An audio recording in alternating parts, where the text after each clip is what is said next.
All right, where were we? Page 924. Occurrences of more recent date. Story in the London Daily Mail, December 13th, 1921, of a boy in Budapest in whose presence furniture moved. The boy was about 13 years of age. Since about his 12th birthday, fires have often broken out in his presence.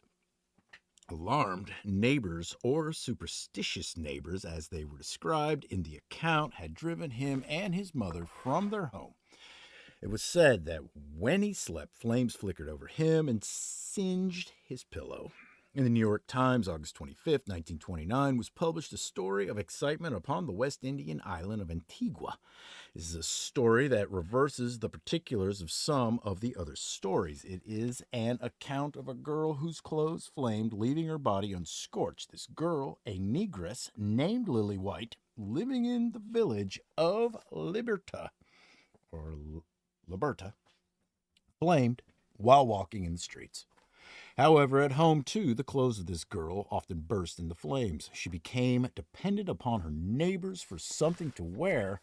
When she was in bed, sheets burned around her, seemingly harmlessly to her, according to the story.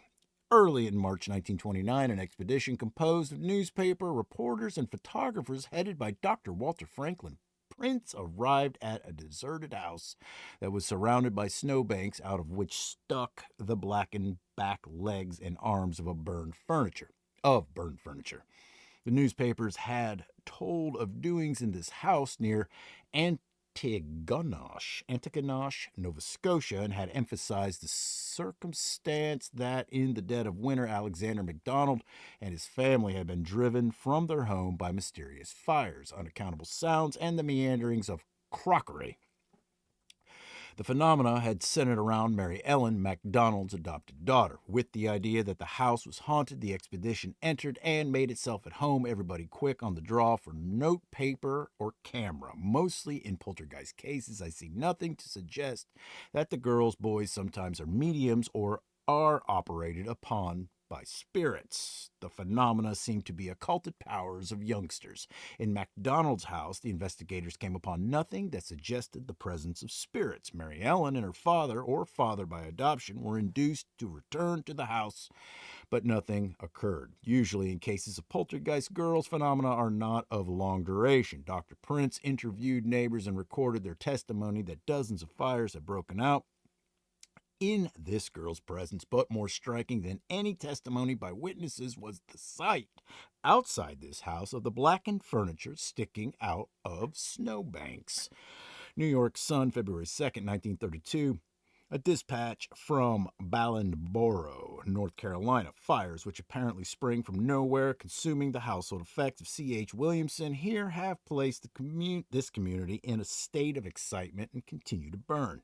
Saturday, a window shade and a curtain burned in the Williamson home. Since the fire has burst out in 5 rooms, 5 window shades, bed coverings, tablecloths, and other effects have suddenly burst into flames under the noses of the watchers.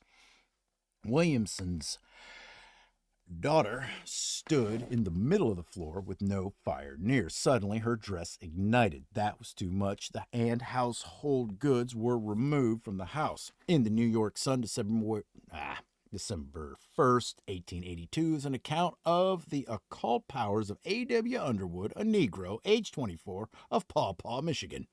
The account, copied from the Michigan Medical News, was written by Dr. L.C. Woodman of Paw Paw. It was Dr. Woodman's statement that he was convinced that Underwood's phenomena were genuine.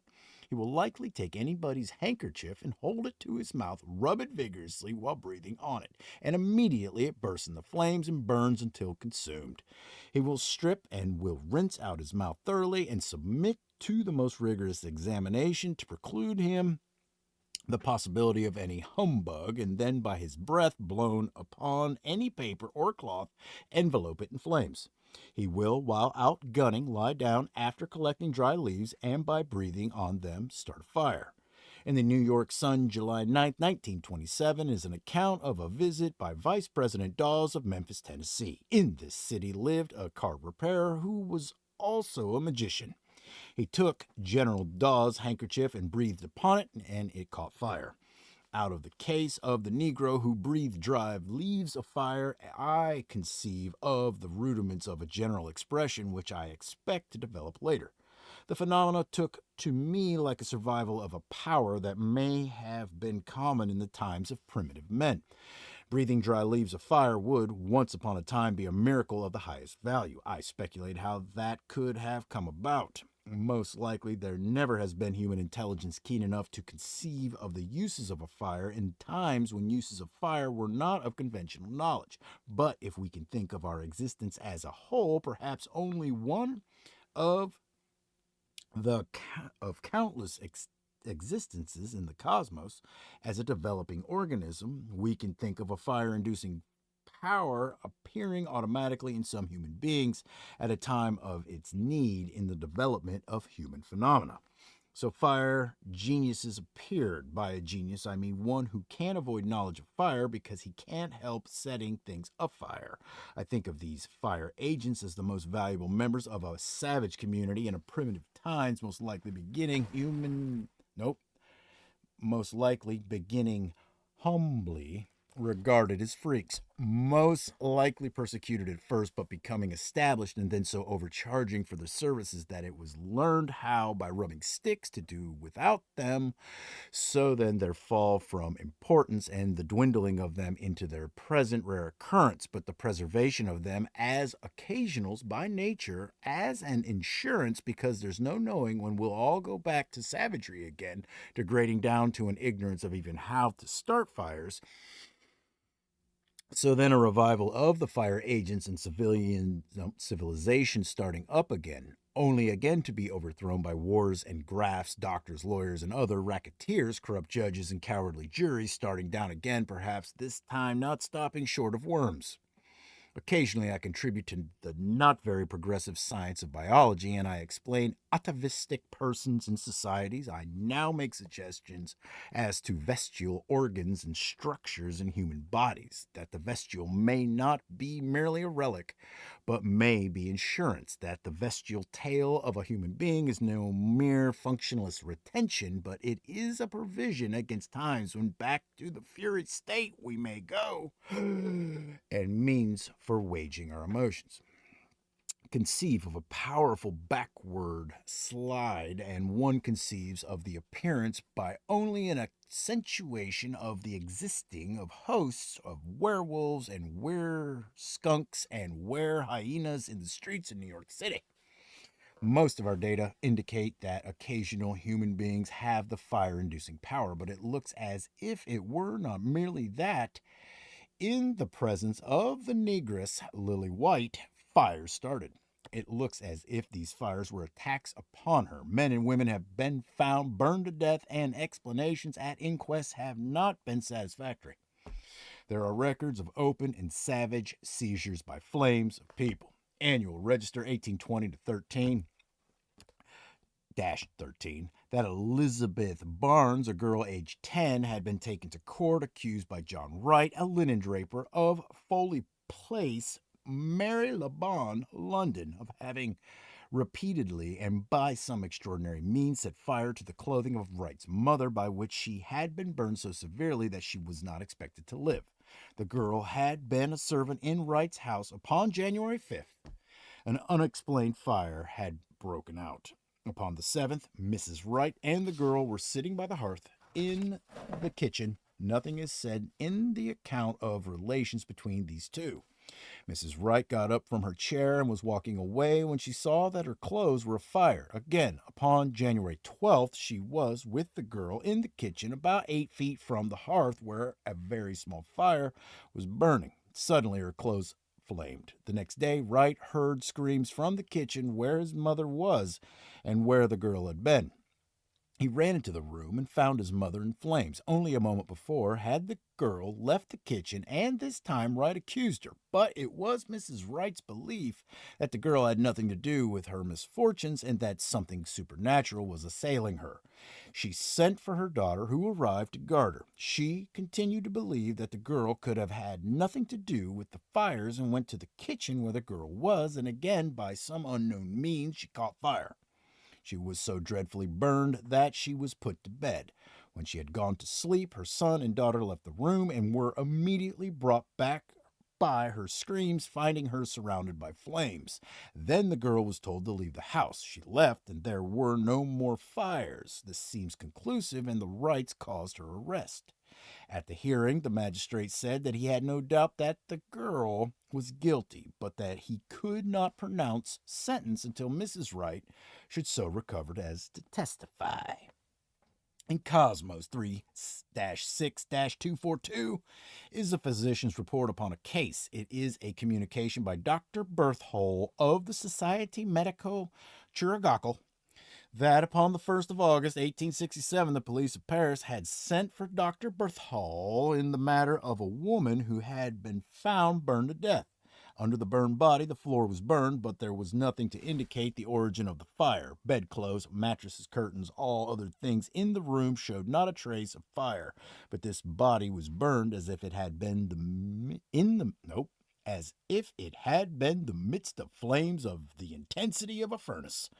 Dr. Berthol's report was technical and detailed. Left arm totally consumed, right hand burned, 2 cinders. No trace left of internal organs in the thorax, and organs in the abdomen unrecognizable. The woman had made no outcry, and no other sound had been heard by other dwellers in the house. It is localization or specialization, again, a burned body in an almost unscorched room.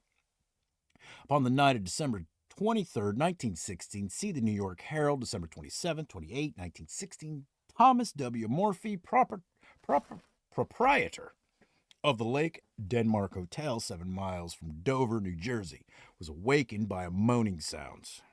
He went down the stairs and found his housekeeper, Lillian Green, burned and dying. On the floor under her was a small charred place, but nothing else except her clothes showed any trace of fire. At a hospital, the woman was able to speak, but it seems that she could not explain. She died without explaining. One of my methods when searching for what I call data is to note in headlines or in catalogs or indexes such clue words or clue phrases, as I call them, as mystery solved or an assurance that something has been explained. When I read that common sense has triumphed and that another superstition has been laid low, that is a stimulus to me to be busy. Or that of the drunken woman of Whitley Bay near Blythe, who had told of finding her sister burned to death on an unscorched bed, and had recanted. Having read that this mystery had been satisfactorily explained, I got a volume of the Blythe News. The story in the local paper is largely in agreement with the story in the London newspapers. Nevertheless, there are grounds for doubts that make me think it worthwhile to retell the story. The account is of 2 retired school teachers, Margaret and Wilhelmina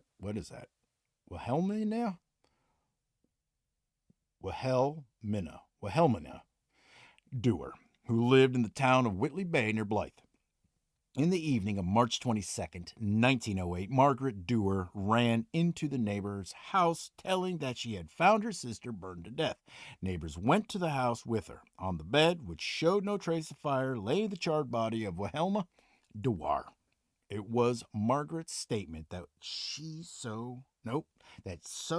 had found the body, and so she testified at the inquest. And there was no sign of fire in any other part of the house. So this woman testified. The coroner said that he did not believe her. He called a policeman who said that at the time of the finding of the body, the woman was so drunk that she could not have known what she was saying. The policeman was not called upon to state how he distinguished between signs of excitement and terror and intoxication. But there was no accusation that while upon the witness stand this woman was intoxicated, and here she told the same story. The coroner urged her to recant. She said that she could not change her story. So preposterous a story as that of a woman who had burned to death on an unscorched bed, if heeded, or if permitted to be told, would be letting black magic or witchcraft into English legal proceedings. The coroner tried persistently to make the woman change it. She persisted in refusing. The coroner abruptly adjourned the inquest until April 1st. Upon April 1st, Margaret Dewar confessed. Any reason for her telling of a lie in the first place is not discoverable. But there were strong reasons for her telling what she was. What? Wait. But there were strong reasons for her telling what she was wanted to tell. The local newspaper was against her. Probably the coroner terrified her. Most likely, all her neighbors were against her, and hers were the fears of anybody in a small town surrounded by hostile neighbors. When the inquest was resumed, Margaret Dewar confessed that she had been inaccurate and that she had found her sister burned but alive in a lower part of the house and had helped her up to her room where she had died. In this news story, there was no attempt to account for the fire, but the coroner was satisfied. There was not a sign of fire anywhere in the lower part of this house, but the proper testimony had been recorded. Why Margaret Dewar should have told the story that was called a lie was not inquired into. There are thousands of inquests at which testimonies are proper stories. Madras, Mail, May 13, 1907. A woman in the village of Manor near Dinapore flames that had consumed her body, but not her clothes. That two constables had found the corpse in a room in which nothing else showed signs of fire and had carried the smoldering body in the unscorched clothes to the district magistrate. Toronto Globe, January 28, 1907. Dispatch from Pittsburgh, Pennsylvania. The Albert Hawk had found the body of his wife burned to a crisp lying upon a table. No signs of fire upon the table nor anywhere else in the house. New York Sun, January 24th, 1930. Coroner's inquiry at Kingston, New York, into the death of Mrs. Stanley Lake. Although her body was severely burned, her clothing was not even scorched.